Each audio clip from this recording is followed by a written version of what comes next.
పంచసూత్రాల ద్వారా రైతులకు మేలు చేయటమే కూటమి ప్రభుత్వ లక్ష్యమని వ్యవసాయ శాఖ మంత్రి అచ్చెన్నాయుడు స్పష్టం చేశారు. కృష్ణా జిల్లా ఘంటసాల కృషి విజ్ఞాన కేంద్రంలో రైతన్న మీకోసం కార్యక్రమాన్ని అచ్చెన్నాయుడు లాంఛనంగా ప్రారంభించారు. అనంతరం పంచాయతీ కార్యాలయం వద్ద రైతులతో ముఖాముఖి నిర్వహించారు. నీటి భద్రత, డిమాండ్ ఆధారిత పంటల సాగు, అగ్రిటెక్, ఫుడ్ ప్రాసెసింగ్, ప్రభుత్వ మద్దతు, రైతులకు అవగాహన కార్యక్రమాల ప్రధాన అంశాలు అని చెప్పారు. నేటి నుంచి 29 వరకు ప్రతి రైతు ఇంటికి వెళ్లి అవగాహన కార్యక్రమాలు నిర్వహిస్తామన్నారు. రైతుల కోసం ప్రత్యేకంగా వ్యవసాయ యాప్ తయారు చేశామని, అందరూ వినియోగించుకోవాలని మంత్రి సూచించారు. 5 సూత్రాలు పాటించాలి. దాంతో పాటుగా రైతు కోసం ఒక యాప్ తయారు చేశాం. నేను ఘంటసాల నుంచి రాష్ట్ర రైతాంగానందరికీ చేతులెత్తి జోడిస్తున్నాను.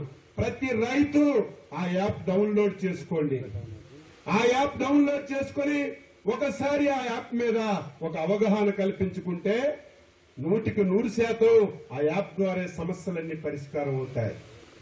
ఏ పంట ఎప్పుడు పెట్టాలి, రేపు భవిష్యత్తులో ఏ పంట పెడితే మీకు గిట్టుబాటు ధర వస్తుంది, ఏ పంట వల్ల నష్టం జరుగుతుంది, మొత్తం వివరాలన్నీ కూడా, ఎప్పుడు ఎరువేయాలి, ఎంత ఎరువు కావాలి, ఇవన్నీ ఆ యాప్ ద్వారా చేసే కార్యక్రమం తీసుకుంటున్నాం.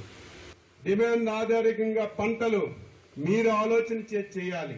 సలహాలు మేము ఇస్తాం. రాష్ట్ర ప్రభుత్వం రైతు కష్టాల్లో ఉన్నప్పుడు ఆర్థికంగా సహాయం చేయడం మా బాధ్యత.